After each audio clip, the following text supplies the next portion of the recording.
At our family dinner, my parents laughed as they called me a freeloader, clinking their glasses like it was harmless fun.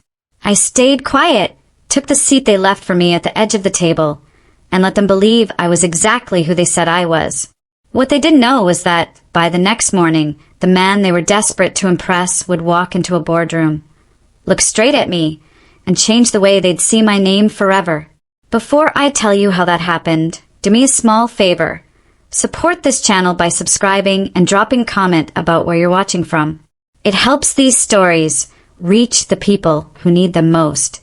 I'm Karina Holt, and growing up in Ravenford meant learning early how to shrink yourself without disappearing completely. My family was the kind that valued appearances above all else. The Holt residence on Briarwood Lane looked perfect from the outside. Trim hedges, polished brass door handle, windows always glowing warm at night. Inside, though, there was a clear hierarchy, and I had never quite figured out where I stood on it. That dinner was supposed to be simple, just family. My father, Richard Holt, had insisted on hosting because Nathan, my younger brother, had just secured another promotion at Vanguard Systems. Elaine, my mother, treated it like a formal event. Candles were placed with exact symmetry. The good plates were out. Even the napkins were folded in that sharp, triangular way that said this wasn't about comfort, it was about presentation. I arrived 10 minutes early like I always did. Old habit. The porch light flickered as I stepped out of my car. Same as it had since I was a teenager.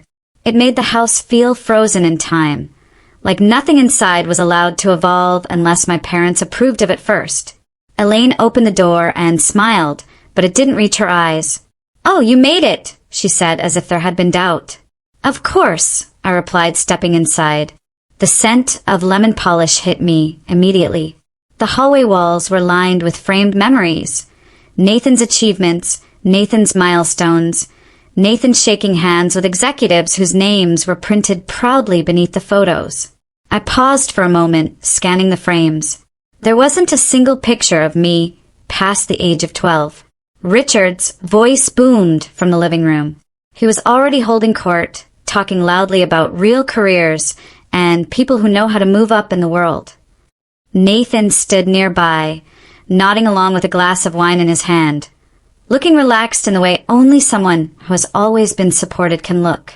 "Karina," Richard said when he finally noticed me. "You're late." "I'm not," I replied calmly. He waved it off. "Go sit. Dinner's almost ready." My place at the table was at the far end, closest to the kitchen door. No name card.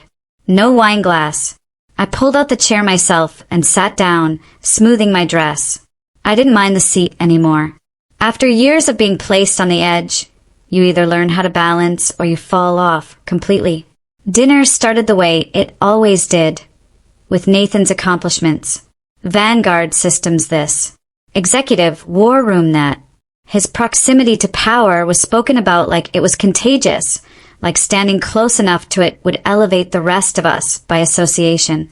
"And of course," Richard said, lifting his glass, "it's good to see at least one of my children understands what it means to work hard." A few chuckles followed. I focused on my plate, cutting my food slowly, deliberately. Richard continued. "Some people, though, seem perfectly comfortable just coasting. Living off, well." He glanced in my direction. Not directly at me, but close enough. Off the generosity of others. The table laughed. Nathan didn't stop it. Elaine didn't correct him. Fiona, Nathan's wife, smiled awkwardly into her napkin, eyes fixed anywhere but on me.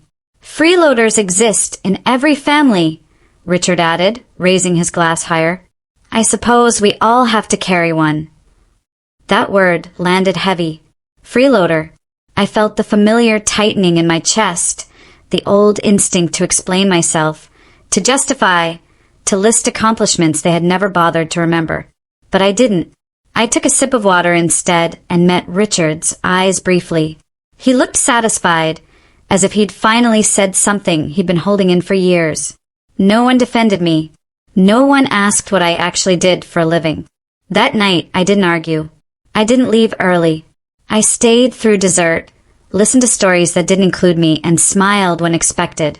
When the dinner finally ended, I thanked Elaine for the meal and hugged her lightly. She stiffened, then patted my back like it was an obligation. As I walked out, Richard called after me. "Try not to be a stranger, Karina." I smiled to myself as I reached my car. I wasn't a stranger. I was simply someone they hadn't bothered to understand. Back in my apartment, I kicked off my heels and opened my laptop. A secure message blinked on my screen. Confirmation for the next morning's briefing at Vanguard Systems, Ravenford Tower. Executive War Room, Level 19. Federal Strategic Security Division Review. My name sat right there on the agenda. Karina Holt, Senior Liaison. I closed the laptop and set my alarm for early morning. They had called me a freeloader over dinner. Tomorrow, they would learn exactly who they had been laughing at. And that was only the beginning. The alarm went off at 5:30 a.m., but I was already awake. That wasn't unusual on mornings like this. My mind had been running ahead of the clock, organizing details, checking timelines, replaying conversations I hadn't responded to out loud. I showered, dressed, and moved through my apartment quietly, the city of Ravenford still half asleep outside my window. I wore my suit, not flashy, not severe, tailored, neutral, deliberate. The kind of outfit that doesn't beg for attention, but commands it once noticed. As I locked the door behind me, I thought briefly about the dinner from the night before. The laughter, the clinking glasses, the way the word freeloader had been tossed around like it was harmless humor instead of a verdict they'd already reached long ago. I didn't feel angry anymore. That had passed years ago. What I felt now was clarity. Vanguard Systems, Ravenford Tower rose out of the morning fog like a slab of glass and steel, reflective and intimidating by design. I pulled into the secure liaison lot and parked in the space assigned to me. A small detail, but one that mattered. It meant I belonged here, whether anyone recognized me or not. The guard at the entrance straightened when he saw my badge. "Good morning, ma'am," he said, scanning it quickly before handing it back with both hands. "Good morning," I replied. Inside, the lobby hummed with low voices, elevator chimes, and the faint smell of coffee. Executives and staff moved with purpose, eyes on tablets and phones, unaware of the quiet shift that was about to take place in one of the building's most important rooms. I stepped into the elevator just as another group entered. Richard, Nathan, and Fiona. None of them noticed me at first. They were mid-conversation. Nathan animated as usual. "I'm telling you, this review is a formality," he said. "The government loves our projections. Dad, once this clears, we're talking expansion." Richard nodded confidently. "I've already spoken to Aldrich Vaughn. He's impressed with how far you've come." The elevator doors closed. I stood slightly behind them, eyes forward, hands relaxed at my sides. The car ascended in silence for a moment before Richard turned, finally noticing me. His expression flickered, confusion first, then irritation. "What are you doing here?" he asked. "Good morning to you too," I said calmly. Nathan frowned. "Karina? Is this some kind of interview thing?" I checked the floor indicator. Level 19. "I'm working," I replied simply. Richard scoffed. "At Vanguard? Don't be ridiculous." The elevator slowed. The doors opened. I stepped out without waiting for them, the sound of my heels echoing softly down the corridor.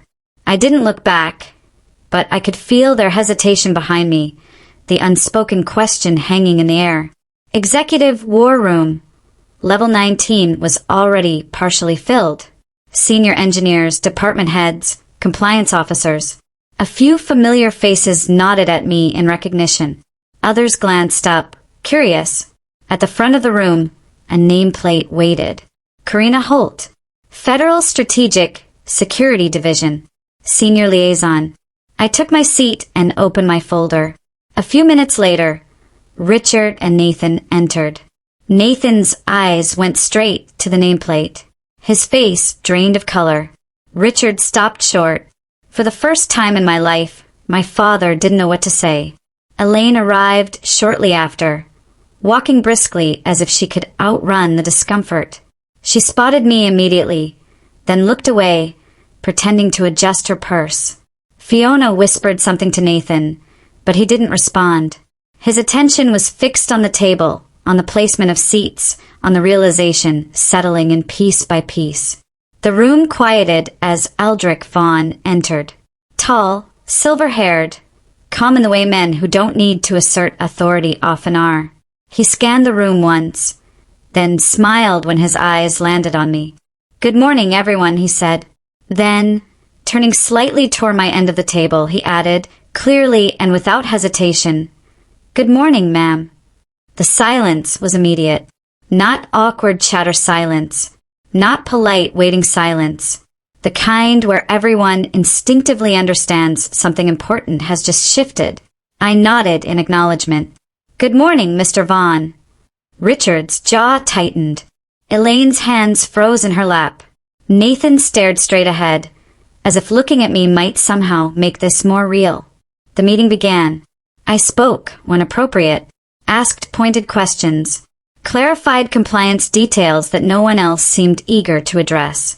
When discrepancies appeared on the screen, I noted them without drama, without accusation, just facts. Nathan presented next. His slides were polished, his delivery practiced, but there were gaps, small ones, subtle ones, that I knew exactly how to spot.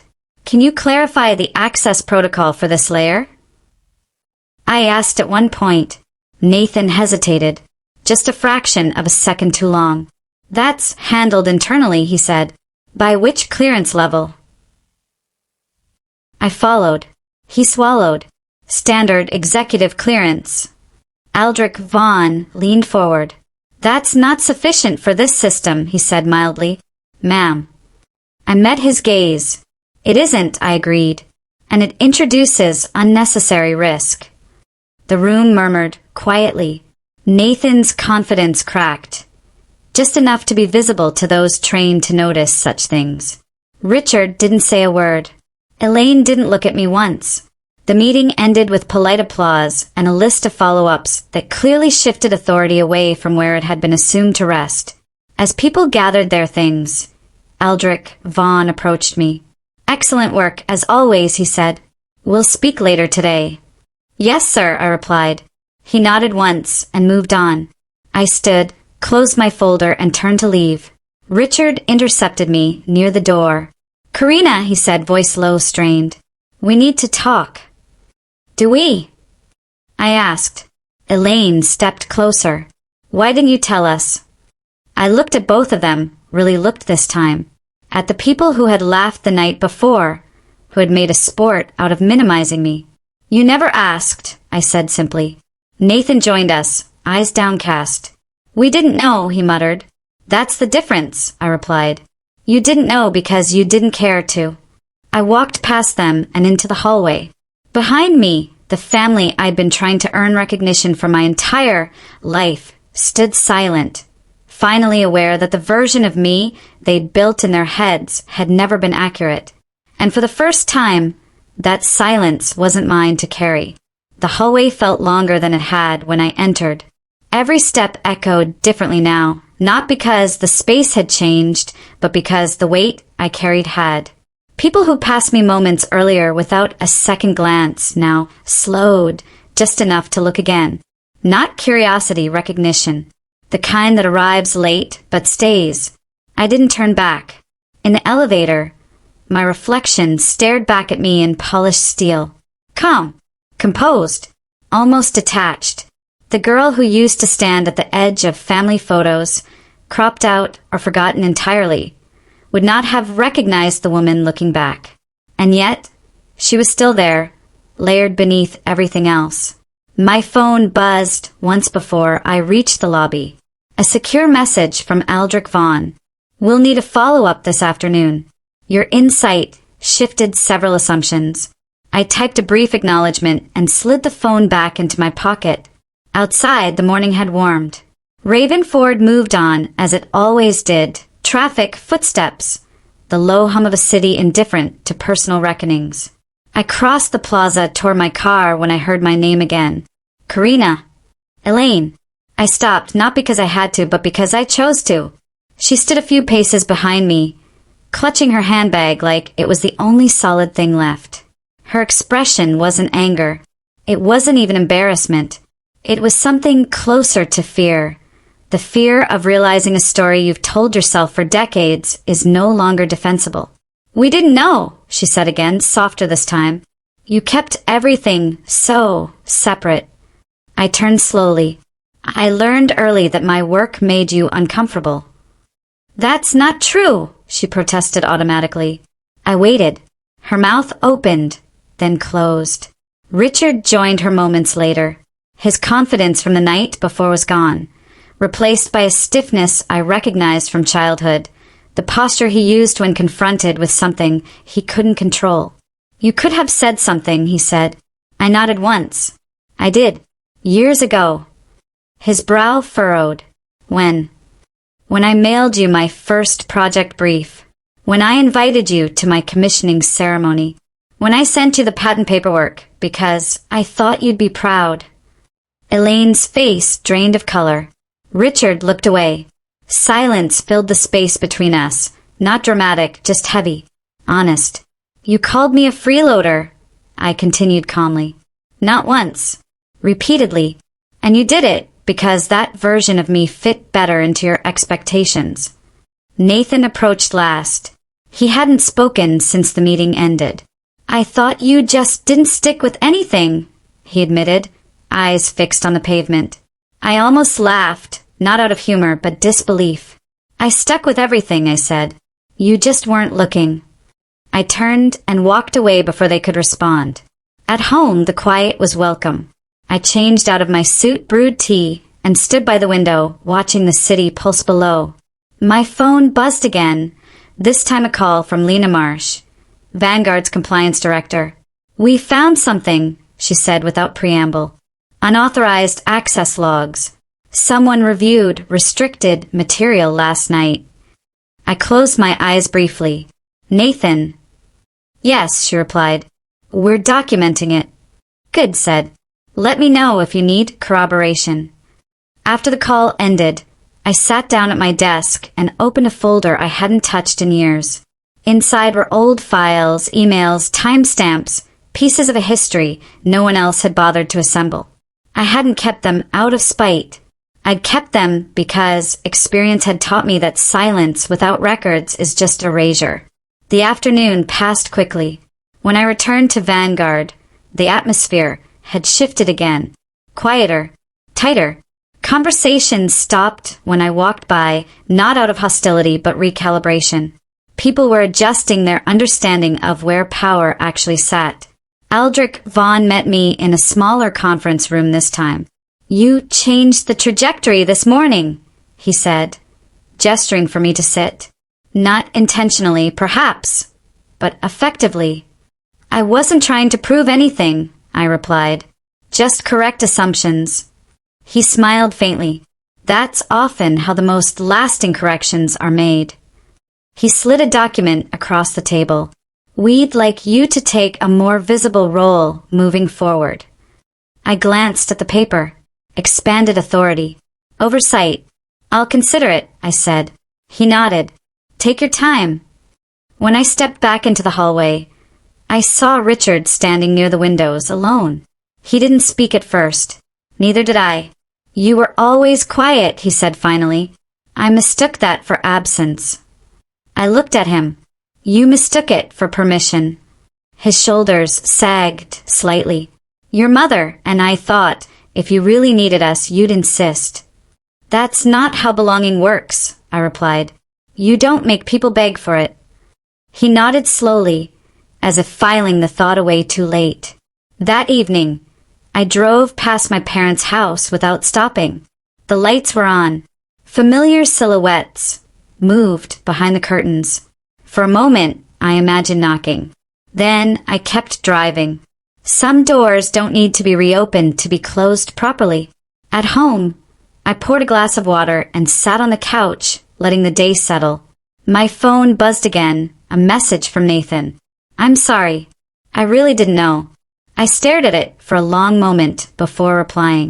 Not knowing isn't the same as not choosing. You chose who you listened to.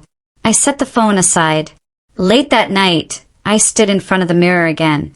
The same reflection, but steadier now. The quiet inside me wasn't emptiness. It was space reclaimed. They had spent years deciding who I was, without asking. Now, they were forced to listen. And this was only the beginning. The next morning didn't bring relief.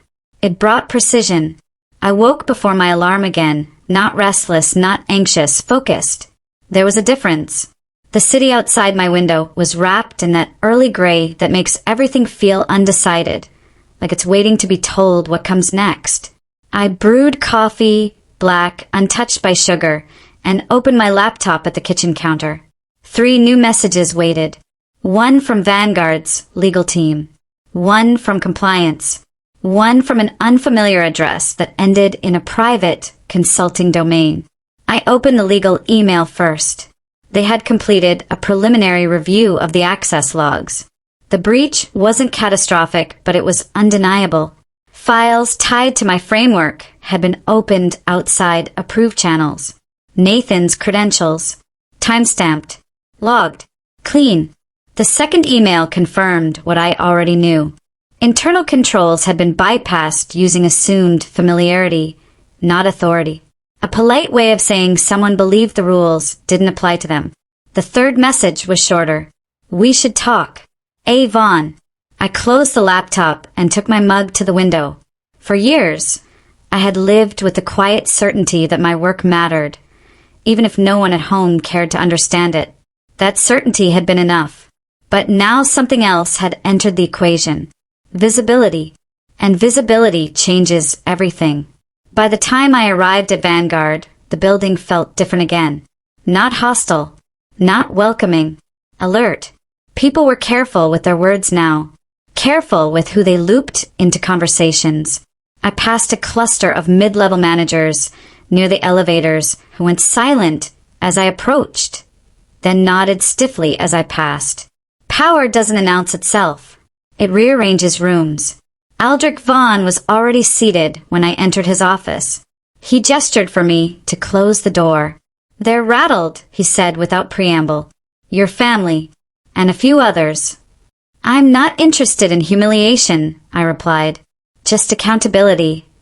That's exactly why this works, he said calmly. If you were emotional, this would be easy to dismiss. He slid another document across the desk. A revised oversight structure. My name embedded deeper into the process. This will force transparency, he continued. Not just from Vanguard. From anyone touching this contract. I skimmed it. Clean. Thorough. Thoughtful. You're certain? I asked. He nodded. I wouldn't offer it otherwise. I signed. The moment my pen lifted from the page, something shifted permanently. That afternoon, the fallout reached my phone. Elaine called first. I let it ring. Then Richard. Then a message from Gregory. We need to talk. Now. I didn't respond. When I finally left the building, the sky had darkened with incoming rain. I sat in my car for a moment before starting the engine, watching the drops gather on the windshield. For the first time, I wasn't bracing myself for the conversation ahead. I was deciding whether it deserved my time. They showed up at my apartment that evening without asking. All 3 of them. I opened the door and didn't step aside. Richard stood in front, posture stiff, eyes scanning the space behind me like he was trying to measure my life in square footage. Elaine hovered just behind him, hands folded too tightly. Gregory stood off to the side, jaw set, gaze fixed somewhere over my shoulder. We need to clear the air, Richard said. I nodded. You have 5 minutes. That surprised him. It always had. Inside, they sat on my couch like guests unsure of the rules. Elaine kept smoothing the hem of her jacket. Gregory didn't sit at all. We didn't raise you to be secretive, Elaine said finally. I almost smiled. You raised me to be quiet, I corrected. There's a difference. Richard leaned forward. This has gone too far. Contracts. Investigations. It's embarrassing.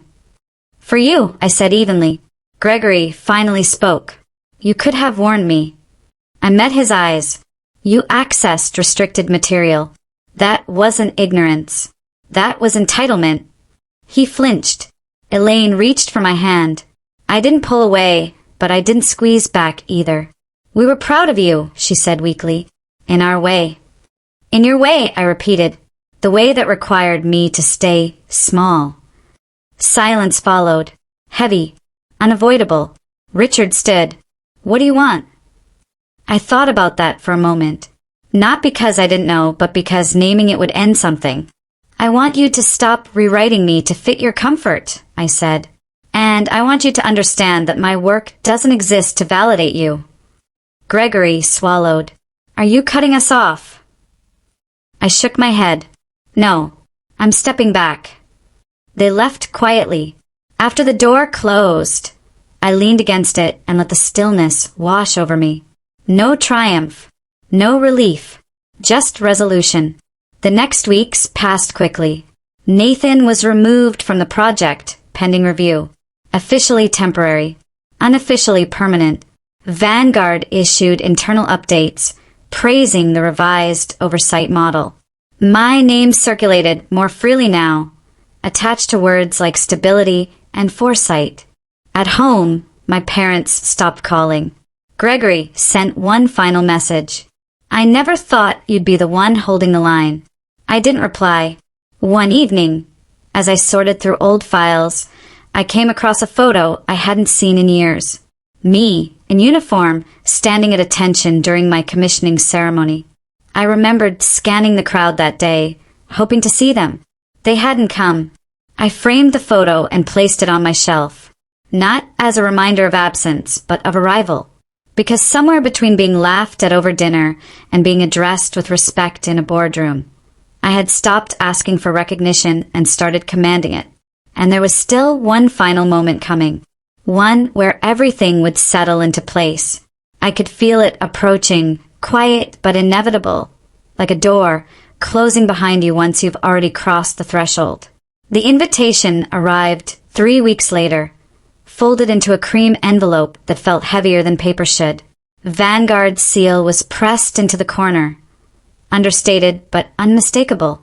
Inside was a single card, Executive Oversight Review, mandatory attendance, Boardroom A. Richard's name was on the attendee list. So was Gregory's. Mine was listed first. I didn't tell my family I'd be there. I didn't need to. The kind of truth waiting in that room didn't require witnesses who already knew they were wrong. That morning, I moved through my apartment slowly, deliberately. I chose a charcoal suit this time, sharper lines, quieter color. No insignia, no rank on display. I wasn't there as a symbol. I was there as the standard. The city was wet from overnight rain, streets reflecting the sky like mirrors that refused to lie. As I drove toward Ravenford Tower, I thought briefly of the dinner table weeks ago. The laughter, the wine, the way the word freeloader had landed like a verdict already decided. They had assumed my silence meant nothing was happening. They were wrong. Boardroom A was full when I arrived. The kind of full that buzzes with restrained conversation and cautious glances. Executives, legal counsel, compliance officers. A few familiar faces from earlier meetings. Fewer smiles this time. Gregory sat near the far end of the table, shoulders rigid, hands clasped so tightly his knuckles had gone pale. Richard was beside him, jaw set, eyes forward. Elaine wasn't there. I suspected she hadn't been invited. Good. I took my seat at the head quadrant without comment and placed my folder on the table. No theatrics. No pause for effect. The chair of the board, Marston Hale, cleared his throat. We're here to finalize the oversight findings and determine next steps. I nodded once. Then let's begin. The presentation unfolded cleanly. Access logs, compliance deviations, misuse of familiarity as authority. No accusations, just facts aligned in a way that left no room for interpretation. When Gregory's name appeared on the screen, he didn't look up. Richard shifted once, then stilled. When it was my turn to speak, I didn't raise my voice. I didn't need to. This review isn't about intent, I said. It's about impact. Systems don't fail because of bad people. They fail because boundaries are ignored. Marston glanced around the table. And your recommendation? I met his gaze. Separation. Clean. Immediate. A murmur rippled through the room. Gregory finally looked up. You're ending my career, he said hoarsely. I turned toward him. No. Your choices did that. I'm just documenting them. Silence followed. The kind that doesn't rush to be filled. Marston nodded slowly. The board concurs. Richard exhaled sharply, like a man who had been holding his breath for years without realizing it. He didn't look at me. Not once.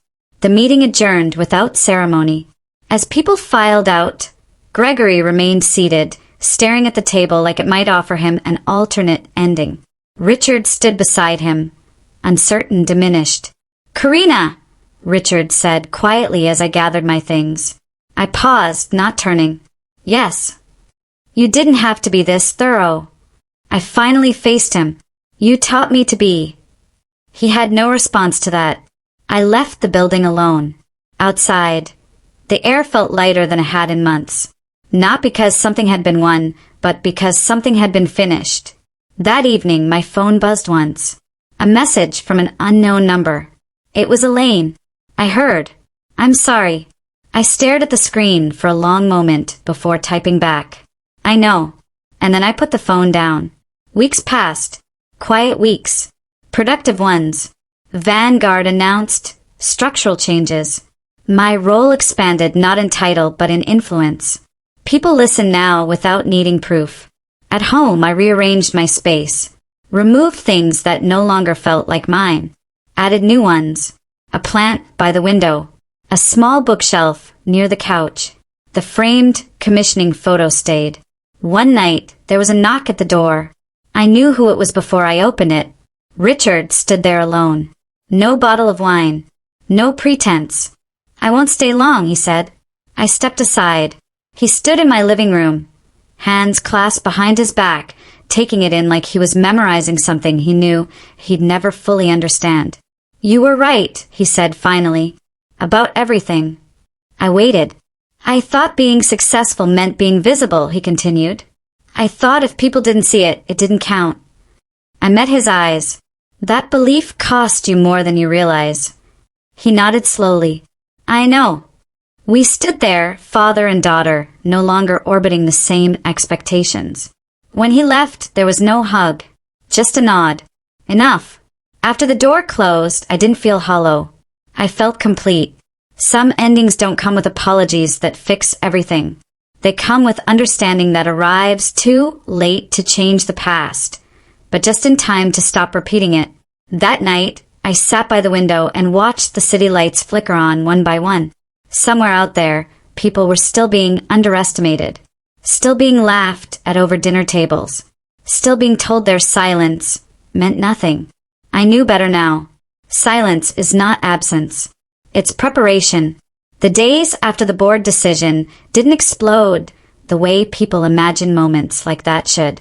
There were no dramatic resignations announced over loudspeakers, no public apologies, no headlines with my name in bold. What happened instead was quieter and far more permanent. Systems adjusted. Access levels were revised. Oversight chains rerouted. Meetings I had once been invited to as an observer now required my approval to move forward. People learned, quickly, to check who was in the room before they spoke. Not because they feared me, but because they finally understood what I represented. Accountability doesn't shout. It documents. Gregory's departure was framed as a strategic transition. That phrasing made me smile once, briefly before I let it go.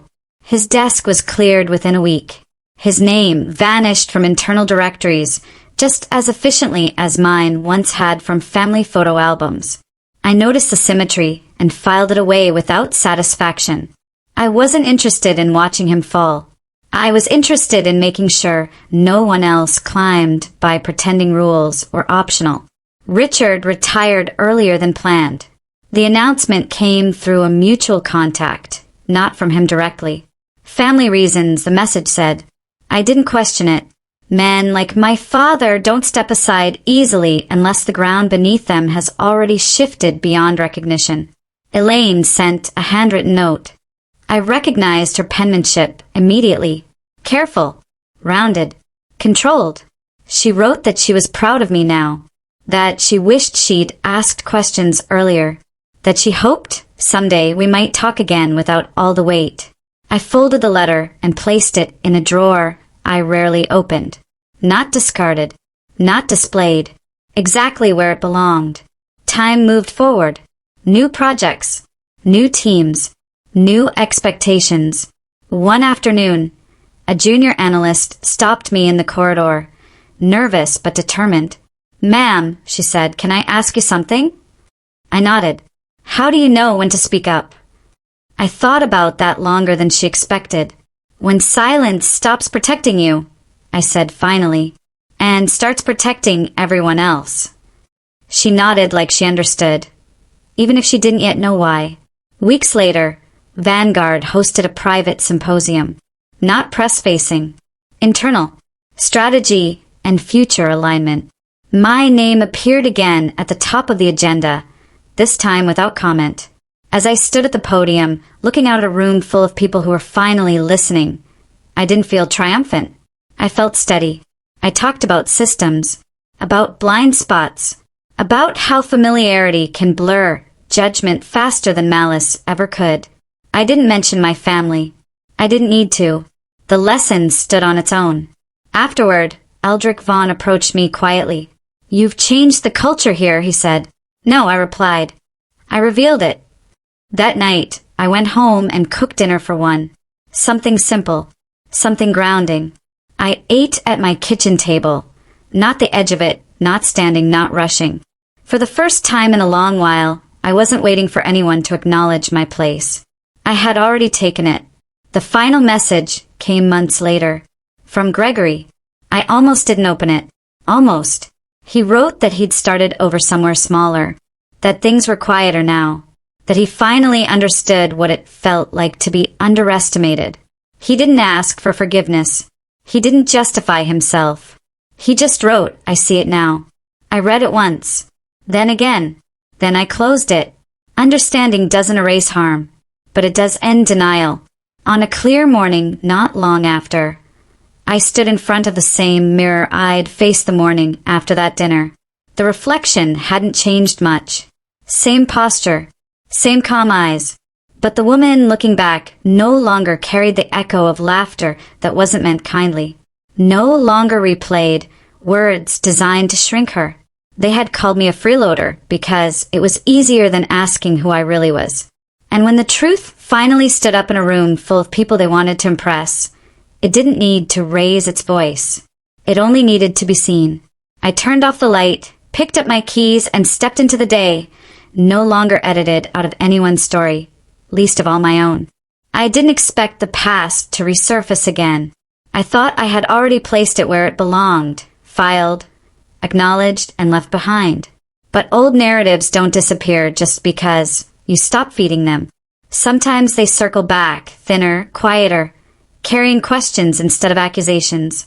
It started with an invitation, not from Vanguard, not from the board, from a private leadership forum in Haverton, a closed-door gathering of senior advisors, defense partners, and policy architects. The kind of event where names weren't printed on banners and reputations walked in before people did. My name was listed as keynote. I almost declined, not out of fear or reluctance, but because I understood what it would mean. Visibility at that level doesn't just validate you, it rewrites how others remember you, including people who once pretended you didn't exist. In the end, I accepted.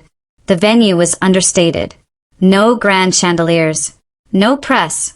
Just quiet authority. As I walked into the hall, conversation softened, then paused altogether. I recognized some faces immediately. Others studied me carefully, trying to place me within a story they hadn't bothered to learn earlier. I spoke for 40 minutes. Not about myself. Not about my career. About systems that fail when arrogance replaces curiosity.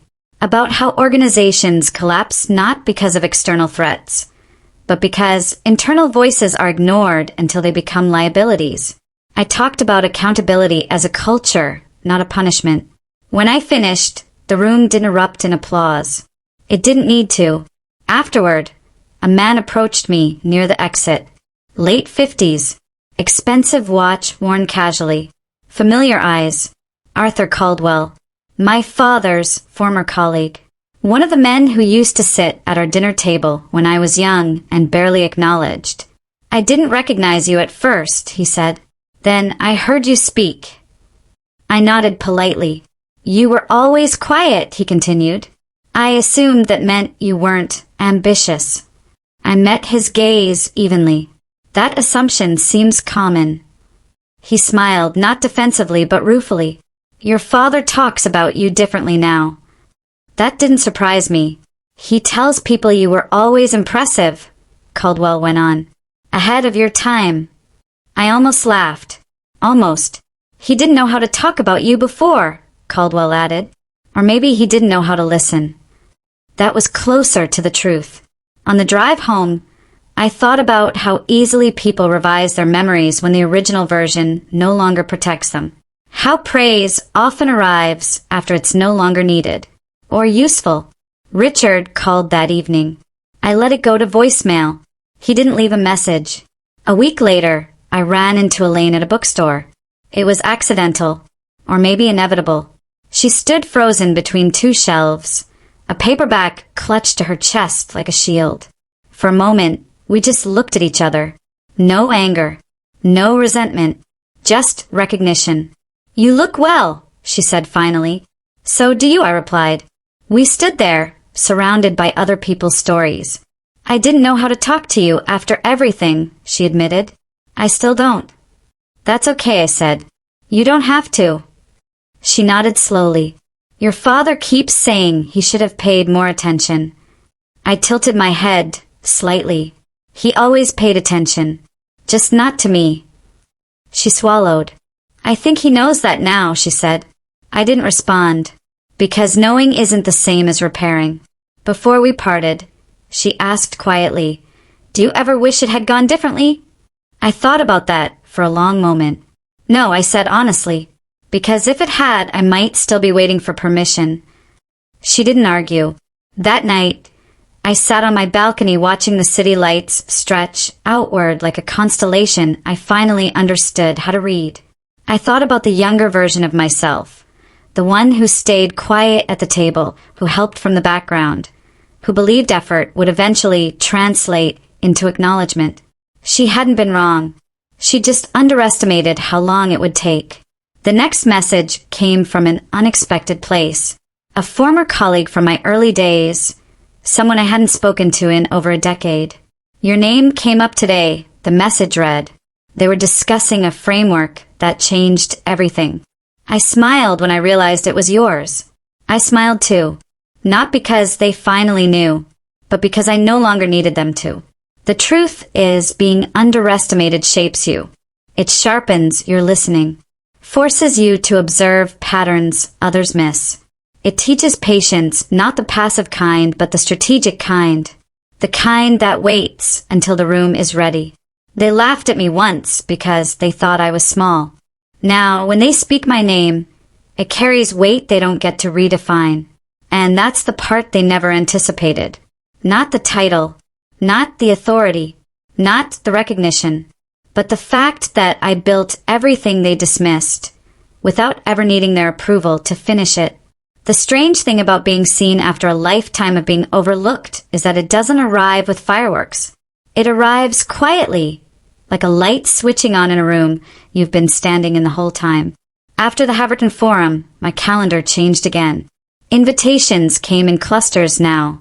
Advisory panels, closed briefings, quiet dinners where people asked questions carefully, not because they feared being wrong, but because they understood I would hear what they didn't say just as clearly as what they did.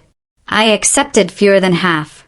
Not because I was selective for prestige, but because I had learned something essential. Access is not obligation. Just because someone finally opens the door doesn't mean you owe them entry. One afternoon, months later, I found myself back in the old neighborhood. I hadn't planned it. I was driving back from a site visit and took a wrong turn. One of those absent-minded mistakes you make when your mind is elsewhere. The street names looked familiar before I consciously recognized them. By the time I realized where I was, my foot had already eased off the accelerator. The house looked smaller than I remembered. It always does. Same pale siding. Same maple tree in the front yard, though its branches were thinner now. Less defiant. The porch light was off even though dusk was settling in. I pulled over and parked across the street. For a few minutes, I just sat there. No anger. No longing. Just observation. This was the place where I learned to stay quiet, where I learned that praise was conditional and attention was earned only if it reflected well on someone else, where I learned to make myself useful without being visible, and where unknowingly I learned resilience. The door opened. Richard stepped out, jacket slung over one arm. He paused on the porch, scanning the street absently.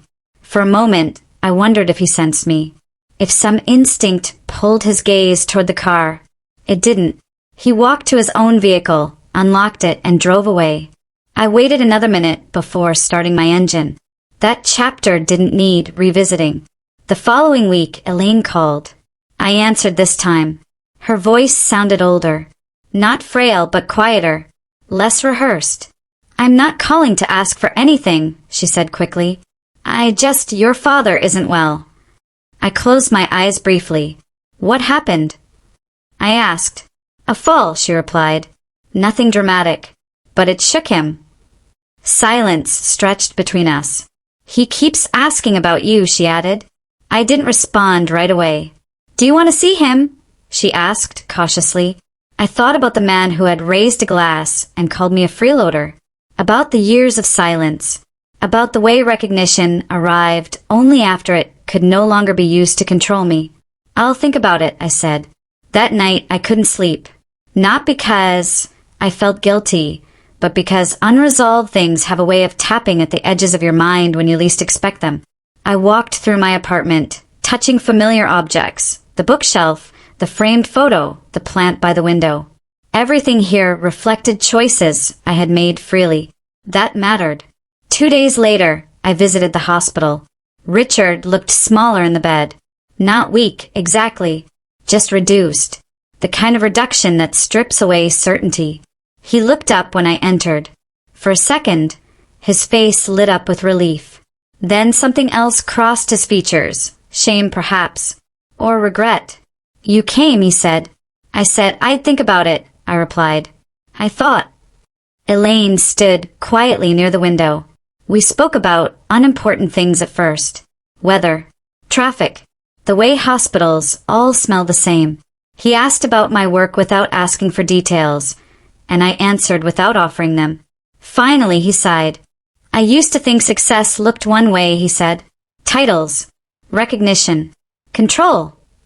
I waited. "I didn't understand you," he continued. "And instead of admitting that, I minimized you." The words landed without force. No apology wrapped in them. Just admission. "I won't ask you to forgive me," he added. "I don't think that's fair." That surprised me. "I just wanted you to know. I see it now." I nodded once. "That's enough," I said, because it was. We didn't hug when I left. We didn't promise to rebuild anything. We simply acknowledged reality. And sometimes, that's the most honest ending possible. Months passed. Life settled into a rhythm that felt earned. I mentored younger analysts, reviewed systems, spoke when it mattered, stayed quiet when it didn't. One evening, while sorting through old documents, I found the first journal I'd kept as a teenager. The handwriting was uneven, the entries cautious. I flipped to a random page. I don't think they notice me unless I'm useful. So I'll be useful. Quietly. I closed the journal. That girl had survived, not by becoming louder, but by becoming unignorable. The last message came on an ordinary Tuesday. From Nathan. He wrote that he'd started therapy. That losing everything forced him to confront who he'd been. That he finally understood how much I'd carried without saying a word. He didn't ask for a reply. I didn't send one. Some realizations are not meant to be shared. They are meant to be lived with. Late that night, I stood by my window again, watching the city breathe. Somewhere out there, another dinner table existed. Another quiet woman sat at the edge of it. Another laugh, disguised as a joke, landed like a verdict. I hoped she would find her moment sooner than I did. But even if she didn't, I knew this now with absolute certainty. Being underestimated does not delay your arrival. It prepares you for it. And when the room finally stills and someone speaks your name with respect, it won't feel like victory. It will feel like truth catching up. The last thing I expected was for the silence to break again. It had been nearly a year since that dinner. A year since the word freeloader was said out loud like a joke and landed like a sentence. In that time, my life had settled into something solid, predictable in the best way. I worked. I advised. I mentored. I came home to a space that felt entirely mine. No performances. No shrinking. No waiting for approval that never came on time. That was why the letter surprised me. It wasn't from Vanguard. It wasn't from the board. It wasn't even from my family. It was from a law firm. I recognized the address immediately, an old, well-established firm tied to estates, trusts, and the kind of paperwork people don't think about until they have to. I didn't open it right away. I made tea first, sat down, let the moment breathe. Then I unfolded the letter. Richard had amended his estate plan. My name was there. Not hidden. Not conditional. Not buried beneath language about discretion or oversight. Just my name, written plainly, as if it had always belonged there. I felt nothing at first. No satisfaction. No vindication. Just a strange stillness. It wasn't about the money. It never had been. It was about acknowledgement arriving after it could no longer be used as leverage. I called the number listed at the bottom of the letter. The attorney confirmed everything calmly, professionally. Your father was very clear, he said. He wanted no ambiguity this time. I thanked him and ended the call. That evening, I went for a walk. The city was alive, restaurants buzzing, windows glowing, conversations spilling onto sidewalks. I passed families laughing over dinner, couples arguing, quietly, people living inside moments that felt urgent to them. I wondered how many of those moments would be remembered accurately years later. Memory is selective like that. It edits for comfort. A week later, Richard asked to see me again.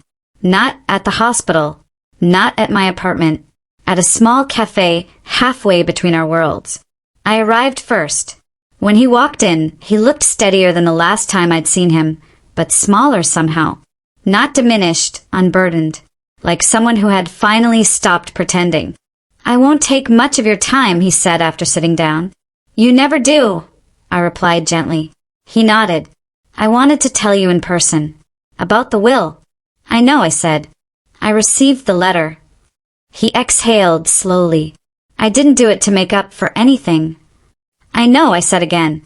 I did it because I finally understood something, he continued. You weren't waiting for recognition. You were moving without it. I met his eyes. That's what you mistook for nothing. Yes, he admitted. And that mistake cost me more than it cost you. We sat in silence for a moment. I won't ask you to come back, he said quietly. I won't ask you to pretend we're something we're not. That surprised me more than the letter had. I just wanted to say, I'm proud of you, not because of what you do, but because you never let us define you. I nodded. Thank you, I said, and meant it. We stood. There was no hug, just a shared understanding that this was enough. When I walked away, I didn't look back. The following months passed without drama. Elaine sent a message on my birthday. Simple. Kind. No expectations attached. Gregory didn't reach out again. Nathan sent a final email saying he was rebuilding slowly, quietly. I wished him well without reopening the door. Life went on. One afternoon, I was invited to speak at a small mentorship session. Young professionals, analysts, people still learning how to navigate rooms where they weren't sure they belonged yet. At the end, one woman raised her hand. "What do you do?" she asked, "when the people who are supposed to believe in you don't?" I thought of the dinner table, the laughter, the word freeloader. I thought of the boardroom, the stillness, the single word that changed everything. "You don't wait," I said, "and you don't argue. You build something so real that their disbelief becomes irrelevant." She nodded slowly, like she was storing that answer somewhere safe. That night, at home, I opened my old journal again. I tore out one page, the one where I'd written about being useful quietly, and replaced it with a new one. I don't need to be invited to matter. I already do. I closed the journal and placed it back on the shelf.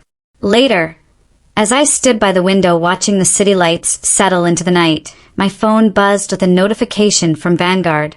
A new initiative had launched. My framework, updated, expanded, refined, was now the backbone of it. No announcement, no ceremony, just impact. Somewhere not far from here, I knew a story was being retold. About a daughter who came out of nowhere. About success that no one saw coming. They would say it like it was sudden, like it was luck, like it was magic. I smiled softly to myself, because I knew the truth. Nothing about my rise was sudden. Nothing about my silence was empty. And the most unsettling part for them wasn't that I outdrank them in the end.